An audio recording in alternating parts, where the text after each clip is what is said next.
하나님 말씀 사도행전 2장 37절에서 47절의 말씀입니다. 사도행전 2장 37절에서 47절의 말씀 우리 한 목소리로 같이 읽겠습니다. 시작.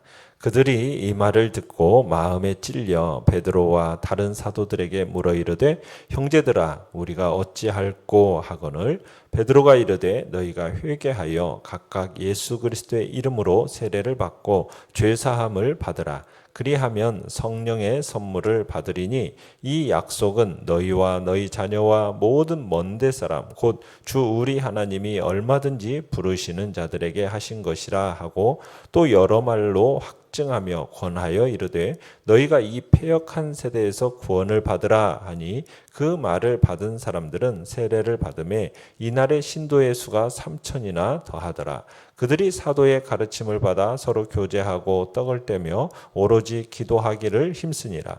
사람마다 두려워하는데 사도들로 말미암아 기사와 표적이 많이 나타나니 믿는 사람이 다 함께 있어 모든 물건을 서로 통용하고 또 재산과 소유를 팔아 각 사람의 필요를 따라 나눠주며 날마다 마음을 같이하여 성전에 모이기를 힘쓰고 집에서 떡을 떼며 기쁨과 순전한 마음으로 음식을 먹고 하나님을 찬미하며 또 온 백성에게 칭송을 받으니 주께서 구원받는 사람을 날마다 더하게 하시니라. 아멘. 오늘 말씀의 제목은 변화된 공동체의 능력이라는 제목으로 말씀을 나눕니다. 이스라엘 백성들은 그들이 처형한 십자가에 처형한 예수 그리스도가 부활 승천해서 하나님의 보좌 우편에 앉아서 이제는 통치를 시작하셨다라는 사실을 이제 베드로의 설교를 통해서 접하게 되었죠. 그들은 예수가 주요 그리스도가 되신다는 사실을 듣고서는 오늘 본문에 보면 마음에 찔림을 얻게 됩니다. 베드로의 그 논리적이고 설득력 있는 설교가 그들의 양심을 찌른 것이고 가책을 느끼게 된 거죠. 내용 관찰 문제 1번을 보시면 베드로의 설교를 듣던 사람들은 어떤 반응을 보였고 베드로의 권면을 통해 어떤 열매를 얻게 됩니까? 자, 베드로의 설교를 들은 사람들은 탄식하게 됩니다. 이들은 마음에 지금 고통스러운 충격을 감당하지 못해서 이제 베드로와 다른 사도들에게 어떻게 해야 되는가 이제 묻게 되죠. 그러자 38절에서 뭐라고 얘기합니까? 37절에서 어찌할꼬 이렇게 하니까 38절에서 베드로가 두 가지를 요구하고 있죠. 그리고 한 가지를 약속합니다. 요구한 두 가지가 뭡니까? 회개하는 거예요. 그리고 죄 용서를 위해서 예수 그리스도의 이름으로 세례를 받는 겁니다. 자, 회개라는 것은 예수 그리스도의 그 십자가 부활 사건에 나타난 사실에 대한 반응이죠. 그리스도를 통해서 무조건적으로 죄를 용서하시는 그 하나님의 사랑에 대한 반응입니다. 예수님의 그 십자가와 부활 사건에 결정적으로 나타난 그 하나님의 사랑과 자비에 대한 반응, 그게 회개입니다. 자, 그런데 이 회개라는 것은 구체적인 행동으로 표출이 돼야 돼요. 그래서 베드로가 두 번째로 요구한 게 뭐예요? 예수 그리스도의 이름으로 세례를 받으라는 거죠. 세례 요한 때 세례 요한이 메시지를 전하니까 그 메시지를 듣고 회개한 자들이 그 회개의 구체적인 표현으로 세례 요한으로부터 물세례를 받지 않았습니까? 그것과 마찬가지로 지금 베드로의 설교를 듣는 자들 역시 그들의 진정한 회개의 표시로 세례를 받아야 했어요. 그러니까 회개와 세례라는 것은요, 신약에서 결코 분리될 수 없는 동전의 양면과 같은 겁니다. 회개를 전제하지 않는 세례도, 세례로 표현되지 않는 회개도 있을 수가 없다라는 겁니다. 그러니까 개인적인 회개와 믿음을 통해서 예수님을 영접한 사람들은 공적인 세례를 통해서 그들의 회개와 신앙을 하나님의 백성들 앞에서 공식화해야 된다는 얘기죠. 그러니까 하나님의 새 언약의 백성이 되는 길에는 복음에 대한 진정한 회개를 하는 것과 그리고 구체적인 표현으로 그리스도와 연합하는 세례를 받는 것입니다. 그렇게 하면 베드로가 제시한 한 가지 약속이 뭐예요? 성령의 선물입니다. 성령의 선물. 그러니까 이 약속은 회개하고 예수님의 이름으로 세례를 받는 자들에게 성령을 선물로 받게 된다는 걸 의미하는 거죠. 신자들이 받는 성령의 선물은 회개와 세례를 통해서 새 언약 백성의 공동체에 소속되었다라는 어떤 본질적이고 확증적인 역할을 하는 겁니다. 만약 교회 공동체에 참여했는데도 성령을 받지 못했다. 그것은 하나님께서 성령의 선물을 유보하셨기 때문이 아니라 그 사람에게 뭐가 없다라는 얘기예요. 진정한 회개와 믿음이 결여되었기 때문에 성령을 받지 못하는 거죠. 자, 그러면서 베드로는 39절에서 성령의 선물을 유대인들과 이방인들을 위한 약속으로 제시를 하고 있어요. 39절에 여기에서 너희와 너희 자녀는 유대인들을 지칭하는 것이고요. 모든 먼데 사람, 이거는 이방인을 가리키는 겁니다. 그러니까 성령의 선물이 하나님께서 부를 때 회개와 세례로 응답하는 자에게 누구든지 인종과 혈통을 가리지 않고 주어지는 시대가 도래했음을 이제 보여주고 있는 겁니다. 그러면서 베드로와 열한 사도가 이 열한 사도의 오순절 설교가 다시 한번 예루살렘과 유대 청중들에게 40절에서 이 패역한 세대에서 구원을 받으라 이렇게 말함으로써 이제 설교를 마치게 됩니다. 자, 이런 취지의 말씀과 또 다른 많은 권면의 말씀으로 무리들을 설득한 결과 회개하고 세례를 받은 사람이 몇 명이라고 얘기하고 있습니까? 3천이나 더하더라 이렇게 얘기하고 있죠. 내용 관찰 문제 2번입니다. 교회에 새로 입교한 사람들에게 어떤 변화가 일어났습니까? 자, 예수 그리스도를 거부한 죄를 용서받았을 뿐만 아니라 하나님과 연합해서 인격과 삶이 변화되면서 성령께서 그들 가운데 거하시게 되죠. 그러면서 이제 그들에게 어떤 모습이 나타나는가? 42절에 보면 이제 첫 번째로 새로운 성도들은 사도의 가르침에 전적으로 헌신하게 됩니다. 그러니까 새 언약의 첫 번째, 새 언약 백성의 첫 번째 모습은 배움의 모습이에요. 그러니까 사도들에게서 하나님의 말씀을 배우는 활동에서 그 모습들이 잘 나타난다는 거예요. 그러니까 잘 배우고, 그러니까 교회는 어떤 공동체냐? 배우고 가르치는 모습이 나타나는 것이 중요합니다. 이게 성도들 모두에게 해당되는 거예요. 그러니까 그저 예배 한번 드리는 것으로 만족하는 게 아니라 배우고 가르치는 모습들, 이게 오늘 현대교회에서 또 회복되어야 할 모습 중에 하나죠. 두 번째로는 예루살렘 교회가 이 성령의 교제에 전적으로 헌신을 합니다. 그냥 교회라는 공동체는 단지 사람들끼리 뭉쳐가지고 어떤 일치 단계를 이루는 인본주의 공동체가 아닙니다.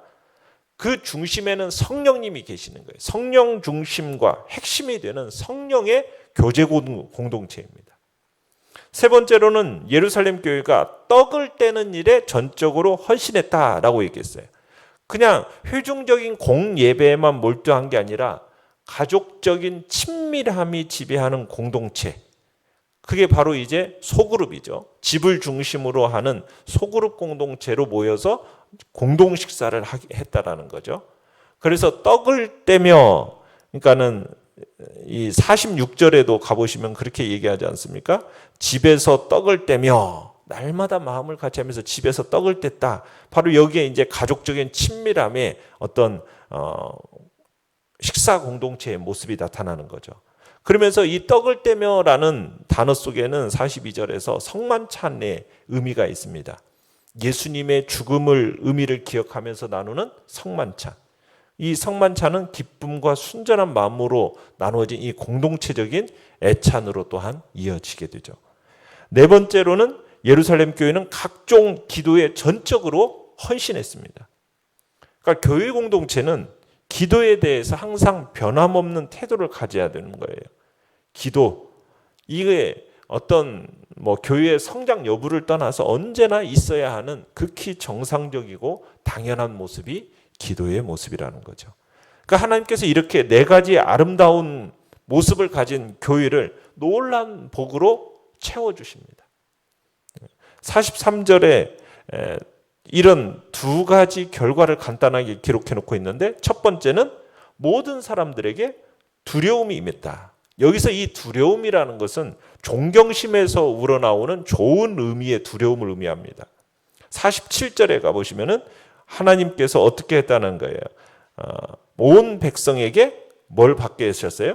칭송을 받게 했다. 그렇게 얘기하고 있죠. 그러니까 성도들이 사람들에게 존경받는 것으로 새롭게 표현이 되어집니다. 그리고 또 두 번째 다른 하나는 하나님께서 사도들을 통해서 43절에 보시면 기사와 표적이 많이 일어나게 하셨죠. 이런 기적적인 사건들을 통해서 더 많은 사람들이 복음을 긍정적으로 받아들이게 했던 겁니다. 자, 이런 새 언약 백성의 삶은 계속적인 믿음의 삶이에요. 마음을 같이 했고, 그리고 그러한 일치는 어떤 형태로 나타났느냐? 44절, 45절에 보시면은 이제 교회 내 성도들 가운데 궁핍한 문제가 제기가 되면은 이것을 해결하기 위해서 여유가 있는 성도들이 자신들의 소유를 팔아서 처분해서 이런 필요를 해결해 주는 모습으로 나타나게 됩니다. 재물 공유의 현상이 나타나고 교회 내의 궁핍의 문제를 이제 다른 성도들이 감당하는 모습으로 개인적인 헌신과 자원함으로 서로의 필요를 채워주는 그런 생활을 하게 되는 거죠. 참 예루살렘 교회가 사도들의 가르침, 성령의 교제, 떡을 땜, 각종 기도 모임에 전적으로 헌신하고 모이기를 힘쓰고 공궁한 성도들을 돌보기 위해서 자발적으로 자신의 재산을 기꺼이 교회에 기증하고 또 각 가정에서 식탁교제로 하나님의 백성임을 확고히 아는 활동을 통해서 세상에 정말 가장 아름다운 공동체의 모습을 보여주게 됩니다. 그 결과 예루살렘에는 두 가지의 결실이 있게 되죠. 47절에처럼 모든 사람으로부터 교회가 칭찬을 받게 됩니다. 그리고 새 언약의 백성의 주님이신 예수님께서는 그의 교회에 구원받는 사람들을 날마다 더하시는 복을 주십니다. 그러니까 하나님께서는 예수님을 닮아가는 이 건강한 예루살렘 교회의 계속적인 성장을 허락하신 거죠. 연구와 묵상 문제 3번입니다.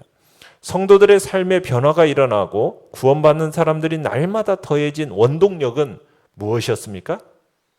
지금 이 일이 무엇으로 말미암아 출발을 하게 되었어요? 바로 성령의 강림입니다. 성령의 강림과 성령의 충만이 성도들의 삶을 변화시키고 구원받는 사람들을 날마다 더하게 하는 원동력이 된 거죠. 만약 이 성령의 강림이 없었더라면 예수님을 주라고 고백할 수 없게 되었습니다. 예수님을 주라는 고백이 없었으면 구원받을 수가 없는 것이고, 그리고 예수가 주라는 고백이 없었다면 전 재산을 하나님과 이웃을 위해서 바칠 만큼 자기의 전 존재를 쏟아부을 그런 공동체에 대한 결속도 느낄 수가 없었을 것입니다. 이런 사랑의 공동체가 형성되지 않고서는 세상에 대해서 공격적인 복음을 유칠 수가 없는 거죠. 이런 강력한 사랑의 공동체가 형성될 수 있었던 이유는 뭐라고요? 성령의 능력으로 가능했다라는 거죠. 어떻게 보면 아주 미미하게 출발한 이 초대교회가 로마 제국을 넘어서서 결국에는 세계인의 복음이 될 수 있었던 이유는 바로 성령의 강림이라는 내적 요인이 있었다라는 것을 보여주고 있는 겁니다. 느낀 점 4번입니다. 초대교회 성도들의 삶이 변하면서 시작된 교회 공동체의 구원 역사를 볼 때 무엇을 느낍니까? 참으로 내가 먼저 정말 하나님의 말씀을 믿고 그 성령의 인도에 순종하여서 변화된 공동체를 이뤄나갈 때 하나님께서 영적인 재생산의 능력을 주신다라는 거 우리가 느끼게 됩니다. 그러니까 하나님께서는 교회의 머리이신 예수님을 닮아가는 건강한 교회의 수적인 성장도 허락하시는 거죠. 그러니까 교회가 생명체의 건강을 유지하기만 한다면 하나님께서는 교회를 내적으로 외적으로 성장시켜 주십니다. 건강한 예루살렘 교회, 어느 한쪽에만 치우친 것이 아니라 여러 가지 모습에서 균형 있는 모습을, 그것을 겸비하고 있는 모습을 보게 되는데, 오늘 우리 교회 안에도 이런 사도들의 바른 가르침으로 말미암아 가르침과 배우는 일이 풍성하게 일어났던 것처럼 그런 가르침과 배우는 역사가 풍성하게 일어나기를 우리는 기대하고 또 그 일에 헌신해야 될 겁니다. 또 성령의 깊은 교제가 나타나야 되고 또 서로 간에 각종 기도의 모습들이 나타나며 대그룹뿐만 아니라 소그룹 사이에서도 활발한 활동들이 일어나고 구제의 활동들이 일어나고 서로 아름다운 식탁의 교제들이 풍성하게 일어나는 그런 요소들이 골고루 가지는 그런 공동체가 되도록 우리는 세워가야 될 것입니다. 이 일을 위하여 우리는 기도해야 됩니다. 정말 코로나 시대로 이런 모든 것들이 많이 깨어지고 참으로 어려워진 시대 속에서 이것을 다시 한번 회복해내는 것이 또 우리 교회의 숙제입니다. 어둡고 죄 많은 이 시대 속에서 우리가 초대교회 같은 모습을 회복해낼 수 있도록 우리 기도해야 되겠습니다. 내가 속한 믿음의 공동체가 말씀과 기도와 찬양과 예배와 교제와 성만참과 나눔이 풍성하게 그리고 균형 있게 이루어지도록 우리가 기도해야 됩니다. 순전한 마음으로 하나님을 사랑하고 또 이웃들의 필요를 채워주고 덕을 세우는 교회로서 이 지역사회에 아름다운 소문이 나는 그런 복된 공동체가 될 수 있도록 그리하여 주의 교회 안에 하나님이 우리를 통해 구원받는 사람들을 날마다 더하게 하시는 그런 복된 공동체가 될 수 있도록 우리가 함께 기도하며 나가시길 바랍니다. 결단과 적용 5번입니다. 복음을 믿고 성령의 선물을 받은 자로서 삶이 어떻게 되길 원합니까? 변화된 삶의 능력을 체험하기 위해 오늘 실천할 일은 무엇입니까? 참으로 우리가 이야기했던 바대로 참 이 균형 있는 그런 모습들이 우리 공동체 안에 이 일을 위하여 우리가 성령의 충만함과 성령의 역사가 우리가 나타날 수 있도록 우리가 기도하며 나아가길 바랍니다. 오늘의 기도 같이 읽겠습니다. 시작. 말씀에 순종하고 성령의 능력으로 변화된 삶을 살게 하소서. 아멘. 말씀을 생각하면서 기도하시고 연약한 우리의 지체들을 위해서 기도해 주시기 바랍니다. 이제 코로나 시대가 이제 위드 코로나 시대로 가면서 또 주의 백성들이 많이 마음들이 내려져 있었던 이런 시대 상황 속에서 다시 한번 회복의 역사, 하나님의 은혜의 역사가 다시 한번 나타나기를 소원하면서 주여 우리 세 번 부르짖며 나아갑니다.